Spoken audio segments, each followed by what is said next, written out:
ദൈവം തരുന്ന ചില മുന്നറിയിപ്പുകൾ എന്ന വിഷയവുമായി ബന്ധപ്പെട്ട് ഒരു കഥയാണ് ഞാൻ ഇന്ന് നിങ്ങളുമായി പങ്കുവയ്ക്കാൻ ആഗ്രഹിക്കുന്നത്. 1912 ഏപ്രിൽ മാസം 14-ാം തീയതി ലോകത്തിലെ ഏറ്റവും വലിയ ആഡംബര കപ്പലായ ടൈറ്റാനിക് യാത്ര പുറപ്പെടുകയാണ്. അറ്റ്ലാന്റിക് സമുദ്രം താണ്ടി അമേരിക്കൻ തീരം അണയുക എന്ന ലക്ഷ്യത്തോടു കൂടിയാണ് ആ യാത്ര പുറപ്പെടുന്നത്. എത്രയും ഗതിവേഗത്തിൽ കുതിച്ചു പായുകയാണ് ആ കപ്പല്. അതിന്റെ ക്യാപ്റ്റൻ എഞ്ചിൻ റൂമിൽ നിന്ന് മാറാതെ അതിന്റെ ഗതിവേഗം നിയന്ത്രിച്ചുകൊണ്ടിരിക്കുകയാണ്. 2240 യാത്രക്കാരാണ് അതിലുള്ളത്. വളരെ വലിയ കപ്പലാണ്, ആഡംബര കപ്പലാണത്. നീന്തൽ കുളങ്ങളും ബാങ്ക്വറ്റ് ഹാൾസും എന്ന് വേണ്ട ഈ ലോകത്തിലെ എല്ലാവിധ സുഖ സൗകര്യങ്ങളും ഒരുക്കിയിട്ടുള്ള ഒരു കപ്പലാണത്. ആളുകളെല്ലാം കളിച്ച് മേളിച്ച് ആനന്ദ ലഹരിയിലാണ്. ആ ആഡംബര കപ്പലിന്റെ ആദ്യത്തെ യാത്രയാണല്ലോ. ആ കപ്പൽ അങ്ങനെ ദ്രുതഗതിയിൽ നീങ്ങിക്കൊണ്ടിരിക്കുമ്പോൾ ഇനിയും ആ കപ്പലിന് എത്രമാത്രം വേഗത കൂട്ടാം എന്നാണ് ആ ക്യാപ്റ്റൻ നോക്കിക്കൊണ്ടിരിക്കുന്നത്. എഞ്ചിൻ റൂമിൽ തന്നെ വളരെ ശ്രദ്ധയോടുകൂടി ആ ക്യാപ്റ്റൻ അവിടെ തന്നെ നിൽക്കുന്നുണ്ട്. ഏതാനും മണിക്കൂറുകൾക്കകം ഒരു ഫോൺ ബെല്ലടിക്കുന്നു. ബെല്ലടിച്ചപ്പോൾ ആ ക്യാപ്റ്റന് ആ ഫോൺ എടുക്കാൻ തോന്നിയില്ല. ആ ബെല്ല് അവിടെ അടിച്ചോട്ടെ എന്ന് തന്നെ വിചാരിച്ചു. ക്യാപ്റ്റൻ എഞ്ചിൻ റൂമിൽ സ്പീഡ് നിയന്ത്രിച്ച് അങ്ങനെ നിൽക്കുകയാണ്. പിന്നെയും ആ ഫോൺ ബെല്ലടിച്ചു. ക്യാപ്റ്റൻ കേൾക്കുന്നുണ്ട്, പക്ഷെ ക്യാപ്റ്റൻ അന്നേരവും ആ ഫോൺ എടുക്കുന്നില്ല. ഏതാനും നിമിഷങ്ങൾക്കകം പിന്നെയും ഫോൺ ബെല്ലടിക്കുകയാണ്. ഒരു ശല്യം എന്നുള്ള രീതിയിൽ മനസ്സില്ലാ മനസ്സോടെ പോയി ആ ക്യാപ്റ്റൻ ആ ഫോൺ എടുത്തു.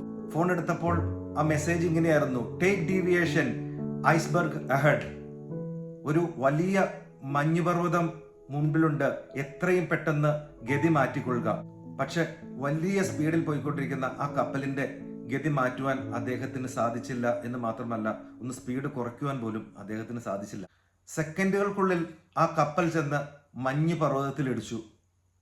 2200 യാത്രക്കാരുമായി യാത്ര പുറപ്പെട്ട ആ കപ്പൽ ആ അറ്റ്ലാന്റിക് സമുദ്രത്തിൽ മുങ്ങി താഴുകയാണ്. അന്നത്തെ ആ അപകടത്തിൽ ഏകദേശം 600ഓളം പേർ മാത്രമേ രക്ഷപ്പെട്ടുള്ളൂ. ബാക്കി എല്ലാവരും മരിച്ചുപോയി. അങ്ങനെ ആ അറ്റ്ലാന്റിക് സമുദ്രത്തിൽ താന്നുപോയി. കളിച്ച് മേളിച്ച് രസിച്ചിരുന്ന ആ ആളുകളുടെ ജീവിതം അവിടെ തീർന്നു. കപ്പിത്താന്റെ അശ്രദ്ധ, ഒരാൾക്ക് കിട്ടിയ മുന്നറിയിപ്പിനെ അവഗണിച്ചത്. ഫോണൊന്ന് എടുത്താൽ മതിയായിരുന്നു. ഫോണൊന്ന് എടുത്ത് പെട്ടെന്നൊന്ന് ഗതി മാറ്റി വിട്ടാൽ മതിയായിരുന്നു. 2-3 മിനിറ്റുകൾ മുമ്പിലുണ്ടായിരുന്നു. ആ ഫോണൊന്ന് എടുക്കുവാൻ തോന്നിയില്ല. ഇതുപോലെ ദൈവം നമുക്കും ചില മുന്നറിയിപ്പുകൾ തരുന്നുണ്ട്. നിന്റെ കോപം നിർത്തണം എന്ന് പറയുന്നുണ്ട്. നിന്റെ വാശിയും വൈരാഗ്യവും നിർത്തണം എന്ന് ദൈവം മുന്നറിയിപ്പ് തരുന്നുണ്ട്. നിന്റെ വഴി നാശകരം എന്ന് ദൈവം കാണിച്ചു തരുന്നുണ്ട്. നിന്റെ ഈ കൂട്ടുകെട്ട് നല്ലതല്ല എന്ന് ദൈവം കാണിച്ചു തരുന്നുണ്ട്. നീ ഈ കൂട്ടുകെട്ടിൽ പോയാൽ നിന്റെ ഭാവി നാശത്തിലേക്കാണ് പോകുന്നത് എന്ന് ദൈവം കാണിച്ചു തരുന്നുണ്ട്. നീ അപകടത്തിൽ ചാടും, നീ പടുകുഴിയിൽ വീണു പോകും എന്ന് ദൈവം കാണിച്ചു തരുന്നുണ്ട്. നിങ്ങൾ മദ്യത്തിന് അടിമയായി ജീവിച്ചാൽ എല്ലാവിധത്തിലും നാശമാണ് വരുന്നത് എന്ന് ദൈവം കാണിച്ചു തരുന്നുണ്ട്. ശരീരത്തിലെ രോഗം, കരൾ ദ്രവിച്ചു പോകും, ആമാശയത്തിൽ ക്യാൻസർ ഉണ്ടാവും.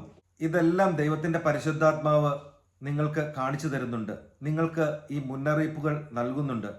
പാപം മൂലം അപകടം വരുന്നു എന്ന് കാണിച്ചു തരുന്നുണ്ട്.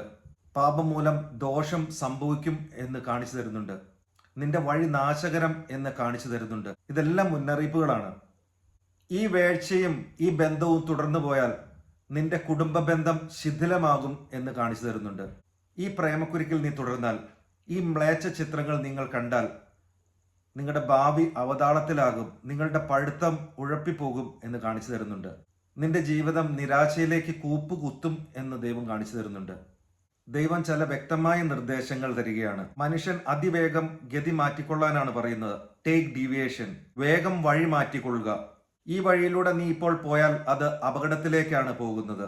ദൈവം നിങ്ങളെ അനുഗ്രഹിക്കട്ടെ. ദൈവ തിരുനാമം മാത്രം മഹത്വപ്പെടുമാറാകട്ടെ.